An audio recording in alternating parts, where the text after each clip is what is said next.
नमस्कार, मेरा नाम है अपूर्वा चौधरी और आप देख रहे हैं दर्पण भारतवर्ष। देखिए, पिछली बार भी जो बजट पेश हुआ 2024 का, तो भी मैं मुखर्जी नगर आई थी और आज मेरा दूसरा दौरा है मुखर्जी नगर आने का।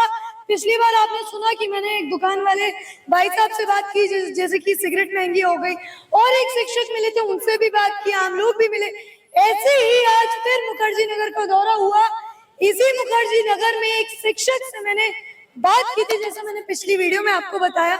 उन्हीं शिक्षक से मैं आज बजट के बारे में बात करूंगी।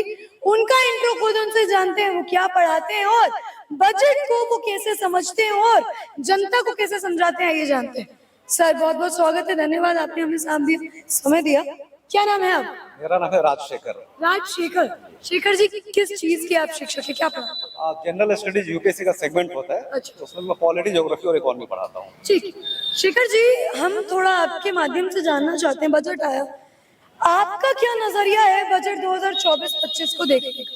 देखिए, मेरा मानना है कि सरकार चाहे कोई भी हो, यूपीए की हो या एनडीए की हो, हर बजट में कोशिश यही की जाती है कि देश लगातार आगे बढ़े।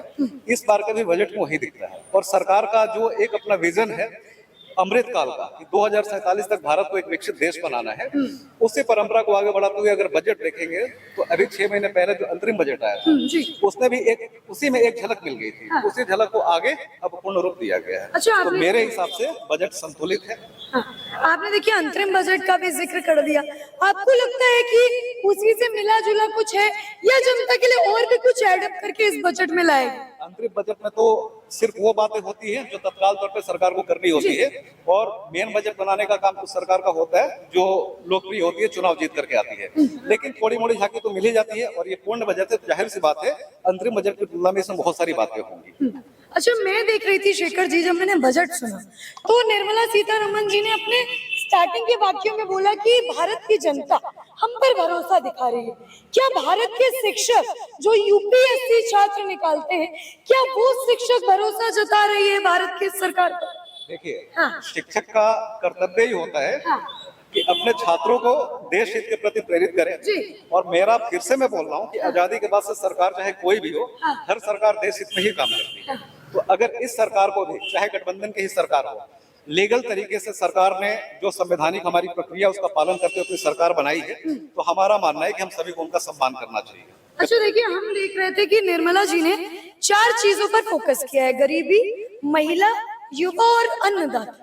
आपको लगता है कि यही 4 मुद्दे फोकस करने लायक थे या इनमें से कोई छोड़ा जा सकता? देखिए, सबसे अच्छी बात तो ये है कि जो सरकार ने 4 जातियां बनाई है जी, तो एक बहुत अच्छी बात है। पहली बार आजादी के बाद से किसी सरकार ने इनिशिएटिव लिया कि ब्राह्मण, क्षत्रिय, वैश्य, शूद्र से हट करके देश में 4 जाति बनाई गई है, जो है एक है महिला, एक है गरीब, एक किसान है, एक युवा है। और कायदे से देखेंगे तो सरकार का जो मतलब, अगर बात करें 2007 से 12 की पंचवर्षीय योजना की, जब मनमोहन सिंह जी की सरकार थी, तब भी पहली बार समावेशी विकास की बातचीत की गई थी। समावेशी इंक्लूसिव ग्रोथ का, डेवलपमेंट का मतलब यह है कि समाज के वो वर्ग जो विकास की धारा में थोड़े पीछे छूटे पड़े हैं, उनको मुख्य धारा में लाने का कोशिश किया जाए। ठीक। और अगर देखेंगे तो समाज में हमारे 4 ही ऐसे वर्ग हैं जो फिलहाल विकास की मुख्य धारा से थोड़ी कटे हुए हैं, चाहे वो किसान हो, चाहे महिला हो, चाहे युवा हो या फिर किसान हो। तो उन 4 को ही प्रायोरिटी पर रख करके सरकार का एक मोटो, आगे हम लोग जाएंगे 10 पिलर्स देखेंगे, 9 पिलर्स, तो उसमें बात किया है सरकार ने कि हम सबका साथ सबका विकास जो मोटो था, उसी का एक थीम लेकर के आगे सरकार अपने 9 पिलर में आई है। और वो ये है कि हम ह्यूमन डेवलपमेंट या और सोशल जस्टिस का इंक्लूजन करेंगे। तो उसके हिसाब से ठीक है मेरे हिसाब से। शेखर जी, देखिए, अभी आपने अपनी बात में जो भाजपा का टैगलाइन है, सबका साथ सबका विकास, उसका जिक्र किया, लेकिन विपक्ष निशाना साध रहा है कि ये तो अपना ही विकास कर रहे हैं, अपने आप को ही बचा पा रहे हैं। क्या लग रहा है, ये बजट का जो फैसला विपक्ष के मायने में है, क्या वो सत्य है? देखिए, भारतीय राजनीति में आजादी के बाद से जो संसदीय व्यवस्था अपनाई गई और मल्टी पार्टी सिस्टम अपनाया गया है, मतलब बहुत सारी पार्टियां चुनाव लड़ेंगी, तो बहुत सारी संसदीय सरकार के विकास के क्रम में बहुत सी अच्छी बातें विकसित हुई है। लेकिन दुख की बात है कि 90 के दशक के बाद से खास करके जो भी दल विपक्ष में आता है, तो हमारी संसदीय शासन व्यवस्था में एक ये बात आ गई है कि विपक्ष अपनी भूमिका सिर्फ और सिर्फ सरकार की नीतियों की आलोचना तक ही सीमित रखना चाहता है। चाहे जब एनडीए या बीजेपी विपक्ष में तब थी, तब भी यूपीए सरकार की ऐसी आलोचना होती थी, और अभी यूपीए है तो वैसी आलोचना हो रही है। तो मेरा मानना है कि भारतीय राजनीति में एक गलत परंपरा विकसित हो गई है। विपक्ष का काम सिर्फ ये नहीं है कि वो सरकार की हर नीति का आंख बंद करके आलोचना करे, बल्कि ये भी है कि जो अच्छी बातें उनकी तारीफ भी करे, जो वर्तमान विपक्ष में दिखाई नहीं देता। अच्छा देखिए, मैं देख रही थी जब मैंने पूरा बजट देखा, आपको लगता है शेखर जी की ये जो इनकम टैक्स स्लैब है, क्या ये आलोचना करने लायक है? क्योंकि पहले 0 से 5 लाख तक नील था, लेकिन अब 0 से 3 लाख तक नील है, उसके बाद फिर परसेंटेज लगा दिया, तो कहीं ना कहीं आलोचना हो सकती है इसकी शेखर जी। देखिए, मेरा मानना है कि चाणक्य ने एक बात कही थी टैक्स को लेकर के, कि जनता के कंधे पर टैक्स का उतना ही बोझ डालो, मतलब जैसे हाथी के शरीर पे धूल की तरह होता है, जो पता ना चले। और सरकार का जो आप लोग देखेंगे, अगर उनका फिस्कल डेफिसिट देखेंगे, राजकोषीय घाटा, तो 5.8% के आसपास है, ठीक, मतलब ज्यादा है। और इसका कारण ये है कि 2020-21 में जब कोविड आया था, उस समय सरकार की इनकम जीरो थी, बहुत कम थी, और वेलफेयर के लिए, देश की जनता के लिए सरकार को बहुत सारे कर्जे लेने पड़े। इस कारण से सरकार का राजकोषीय घाटा ऊपर है। लेकिन देश की इस बार इकोनॉमी का ग्रोथ रेट हम लोग का रहा है जीडीपी का 8.2%। तो अगर जीडीपी इतने अच्छे तरीके से आगे बढ़ रही है, तो सरकार को अपने खर्चे को संतुलित करने के लिए, अपने राजकोषीय घाटे को संतुलित करने के लिए टैक्स तो लेना ही पड़ेगा। और मेरा ये मानना है कि हमेशा कर की दर का विवेकीकरण होना चाहिए, मतलब रैशनलाइजेशन ऑफ टैक्स रेट होना चाहिए। तो सरकार ने वही किया है, कर की दर का विवेकीकरण किया है, और ये अच्छा है। हम टैक्स कलेक्शन सरकार का इस तरीके से, मतलब सरकार अपना टैक्स कलेक्शन बढ़ाना चाहे तो उसके दो ही उपाय है, या तो टैक्स का रेट बहुत हाई कर दे, इंदिरा गांधी की तरह 92% के आसपास, तब टैक्स इवेजन होगा, कर चोरी होगी, लोग टैक्स नहीं देंगे। लेकिन जो optimum level of tax collection होता है लेफर कर्व के अनुसार, तो उसमें सीधी सी बात है, आपकी देश की जनता जितना टैक्स देने की काबिल है, जितने लायक या देने में सक्षम है, सरकार को उसी हद में रह करके वसूलना चाहिए। तो कर की दर का विवेकीकरण करने से सरकार का कर आधार बढ़ेगा, कर आधार बढ़ेगा, ज्यादा से ज्यादा लोग टैक्स देने के लिए प्रेरित होंगे, और उससे अंततः टैक्स का कलेक्शन बढ़ेगा।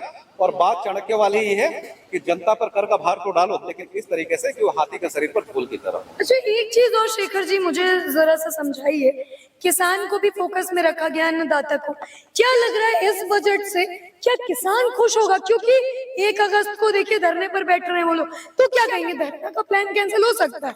ये तो किसान यूनियन जाने।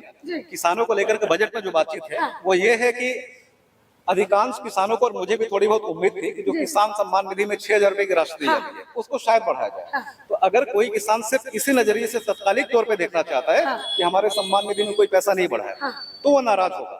लेकिन अगर लॉन्ग टर्म में आप देखेंगे एग्रीकल्चरल सेक्टर के डेवलपमेंट के लिए, तो सरकार ने 1.5 लाख करोड़ प्लस का इन्वेस्टमेंट की बातचीत की है। इसके अलावा ग्रामीण क्षेत्र में भी इंफ्रास्ट्रक्चर डेवलपमेंट, ऑर्गेनिक फार्मिंग सबको बढ़ाने के लिए वो बातचीत की गई है। तो मेरे हिसाब से ये सरकार का अच्छा फैसला है कि जनता को या किसान हो, कोई भी हो, किसी को भी सब्सिडी देना एक भीख की तरह होता है।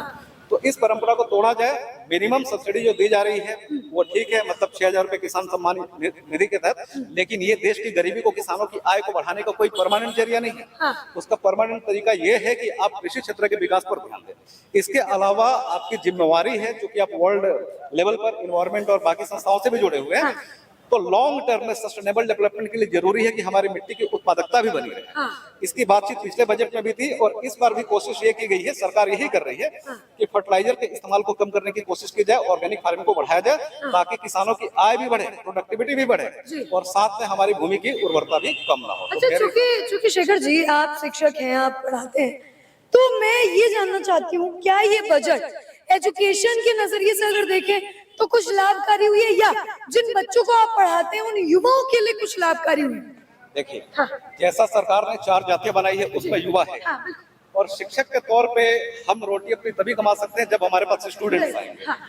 और जो सरकार का 9 पिलर है, जिसमें पहले ही बात की गई है क्या कि कृषि क्षेत्र को बढ़ाएंगे, उससे मैन्युफैक्चरिंग सेक्टर हमारा प्रमोट होगा, उसी में है यूथ और स्किल डेवलपमेंट का।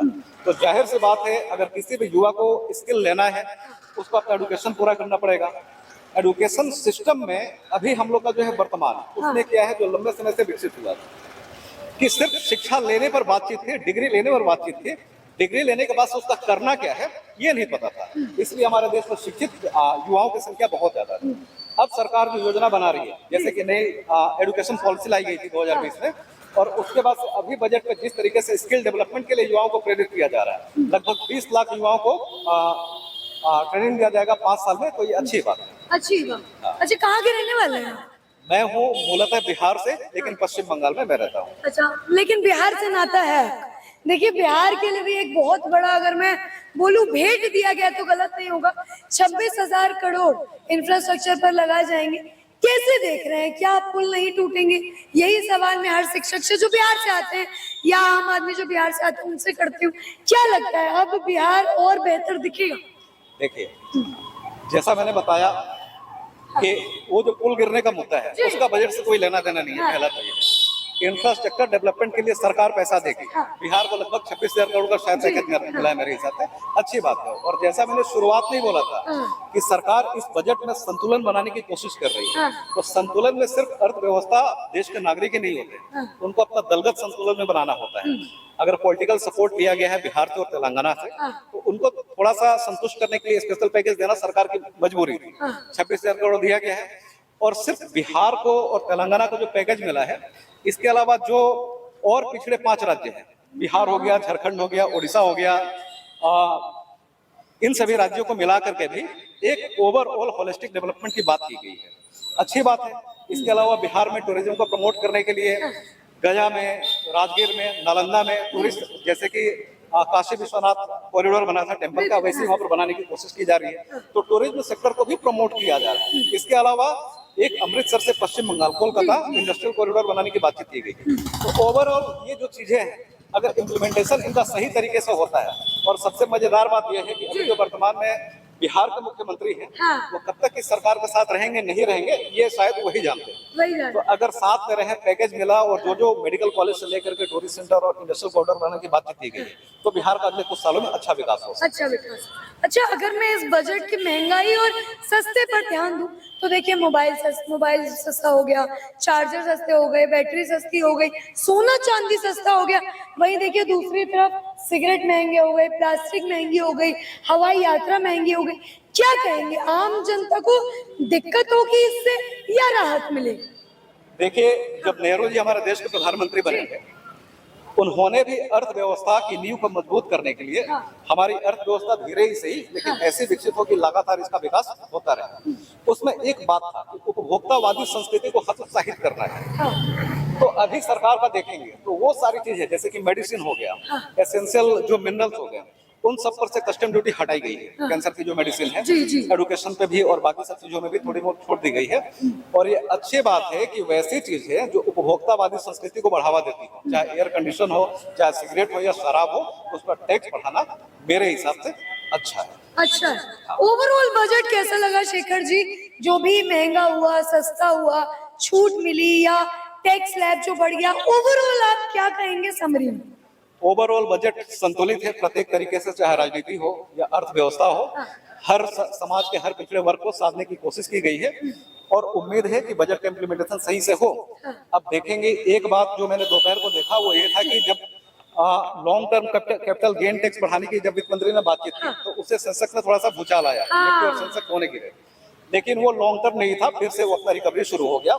तो मेरे हिसाब से ये बजट ओवरऑल संतुलित है, और अभी की सरकार का जो अमृतकाल का विजन है उसी के रास्ते में ये एक्शन। अच्छा, विपक्ष को क्या कहना चाहेंगे, क्योंकि वो देखिए बहुत अभी प्रतिक्रिया आई है और आनी रहेगी, क्या कहेंगे उन्हें? देखिए, विपक्ष भी पिछले 5 सालों से लगातार अच्छा काम कर रहा है, लेकिन चाहे जैसा मैंने बोला कि हमारे देश की राजनीति में एक ऐसी परंपरा विकसित हो गई है कि अगर विपक्ष में बैठे हैं तो काम है सिर्फ और सिर्फ सत्ता पक्ष की आलोचना करना, और सिर्फ एक काम है कि कैसे इनको कुर्सी से हटा करके हम कुर्सी पर बैठ जाए। लेकिन फिर भी मैं मानता हूं कि अभी जो नेता प्रतिपक्ष राहुल गांधी है, तो जिस तरीके से उन्होंने देश का दौरा किया, चीजों को समझा है, तो उनमें मेच्योरिटी धीरे धीरे आ रही है। अच्छा, ये कहना मेरा गलत है कि मेच्योरिटी आ रही है, वो थे, अब फ्रंट में दिखना शुरू हुआ है। कई बार विपक्ष अपनी भूमिका भूल जाता है कि मेरा भी काम इस देश के विकास में सरकार की नीतियों की आलोचना करने के अलावा भी बहुत कुछ है। तो मैं विपक्ष को सलाह देना चाहूंगा कि आलोचना तो उनकी राजनीति का एक हिस्सा है, लेकिन सरकार की अच्छी बातों को, ऐसी बातें जो ओवरऑल देश के विकास के लिए सही है, वहां पर अपनी सकारात्मक भूमिका लें। ठीक है शेखर जी, बहुत बहुत धन्यवाद। तो देखिए, मैं यहाँ पर ये शिक्षक थे, यूपीएससी के जो छात्र हैं, जो भविष्य में चल के हमें IPS IAS देखने को मिलते हैं, उनको ही पढ़ाते हैं, और इनके जो जवाब थे वो आपने सुने। बेहद इन्होंने साधारण तरीके से अपने जवाब रखे।